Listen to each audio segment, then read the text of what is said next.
Very good morning, students. Here we are with a new video about the topic that is ovum. What is ovum? Ovum, this is the structure of ovum जिसमें कुछ sperms भी दिखाए गए हैं. These are the sperms. तो ovum की जो structure है सबसे पहले पता होना चाहिए कि ओवम होता क्या है. What is ovum? Ovum means female gamete. Female gamete को हम ओवम बोलते हैं. जो ऊगोनिया, जो इसका मदर सेल है, वहाँ से बनता है. ऊगोनिया जो है वो एक डिप्लॉयड सेल है और ओवम जो है एक हैप्लॉयड सेल है. Haploid means n number of chromosomes means single set of chromosomes. तो ओवम में जो फीमेल गैमेट है वो कुछ लार्ज साइज़ का और राउंड शेप का होता है. In actual the structure is this one in the dark shape. Ovum एक सेल है. It is a cell.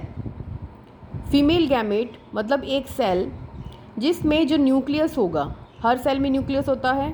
Cell के अंदर जो ये न्यूक्लियस है, इस न्यूक्लियस को हम बोलते हैं germinal vesicle. The nucleus of the ovum that is called germinal vesicle and the cytoplasm जो इसमें लिक्विड होता है, जो हर सेल में होता है, हमारे प्रोटोप्लाज्म कहीं या cytoplasm, that is called the cytoplasm of the ovum that is called ओप्लाज्म. तो साइटोप्लाज्म को हम कहेंगे ओप्लाज्म और न्यूक्लियस को हम कहेंगे जर्मिनल वेसिकल. अब यहाँ पे जो ये न्यूक्लियस है बिफोर फर्टिलाइजेशन, ये सेकेंडरी ओसाइट स्टेज पे होगा. सेकेंडरी ओसाइट स्टेज जिससे फर्दर एक डिवीज़न और होगी, मियोसिस 2, और हमारा ओवम तैयार हो जाएगा. अब इस ओवम की लेयर्स देखिए आप. इसमें जो इसका पहली लेयर है, जो इसकी फर्स्ट लेयर है, this layer is called the vitelline layer, vitelline membrane. This pink one, this is called the vitelline membrane. और विटेलिन मेम्ब्रेन और जो अंदर दूसरी वाली लेयर है उसे हम कहते हैं ये ब्लैक वाली. This black layer is called the zona pellucida. First membrane that is vitelline membrane and second membrane that is zona pellucida. अब विटेलिन मेम्ब्रेन और जोना पेल्यूसिडा, इन दो लेयर्स के बीच में स्पेस है. जो ये स्पेस है इसको हम बोलते हैं perivitelline space. This is the space between these two membranes, vitelline membrane and zona pellucida. Now zona pellucida और विटेलिन मेम्ब्रेन, इनके बाहर जो हमारे एपिथेलियम के कुछ सेल्स होते हैं, जब ओवम जो है हमारा ओवरी से रिलीज़ होगा उस वक्त कुछ एपिथेलियल सेल इसके चारों ओर होते हैं. These all cells they make a layer type structure. तो वहाँ भी ये एक प्रोटेक्टिव लेयर का काम करते हैं एपिथेलियल सेल.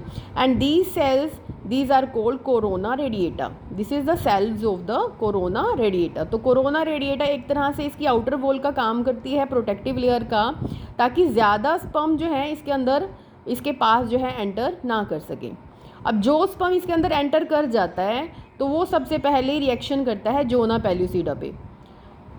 जो हमारा स्पर्म होगा वो जोना पेल्यूसिडा को पायर्स करने की कोशिश करेगा, और जैसे ही इसके कांटेक्ट में आता है तो इसके चारों ओर एक hard cover, it becomes very hard. Zona pellucida that becomes very hard.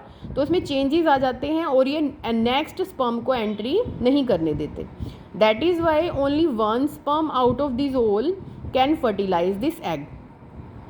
Now this sperm जो है ये अपना न्यूक्लियस जो है, हेड में जो इसका न्यूक्लियस होगा, that he will release inside the layers, that is the vitelline membrane. ये अंदर रिलीज़ करेगा और वहाँ से हमारा जो ये सेकेंडरी ओसाइट स्टेज पे हमारा एग था वो आगे मियोसिस 2 करके कंप्लीट कर लेगा डिवीज़न, और हमारा एग का जो न्यूक्लियस है that will be ready to fuse with the sperm nucleus.